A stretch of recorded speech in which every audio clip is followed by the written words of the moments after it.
జగన్మోహన్ రెడ్డి 2009లో ఆయన తండ్రి చనిపోయిన తర్వాత కాంగ్రెస్ పార్టీలోనే ఉండి సెంట్రల్ మినిస్టర్ అయ్యే అవకాశముంది.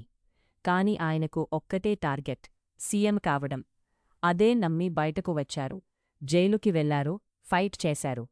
2014లో ప్రధాన ప్రతిపక్ష నాయకుడిగా నిలిచి 2019లో ముఖ్యమంత్రి అయ్యారు. ఒక గోల్ కోసం ఎంతవరకు ఫైట్ చెయ్యాలో చెప్పడానికి జగన్ ఒక ఉదాహరణ. ఆయన హయాంలో 2 మంచి పనులు గుర్తుండిపోతాయి. ఒక్కటి ఎడ్యుకేషన్లో తీసుకొచ్చిన కొన్ని రిఫార్మ్స్. రెండోది పోర్టుల అభివృద్ధి.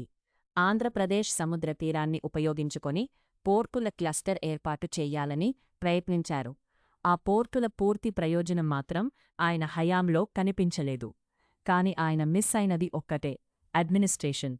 సంక్షేమ పథకాలు మాత్రమే సరిపోవు, పరిపాలన కూడా అంతే ముఖ్యం. అదే బలహీనపడటం వల్లే ఆయన ఈరోజు ప్రతిపక్షంలో కూర్చోవాల్సి వచ్చింది. ఆ చిన్న చిన్న తప్పులు సరిదిద్దుకొని ఉంటే కనీసం గట్టి పోటీ అయినా ఇచ్చేవారు.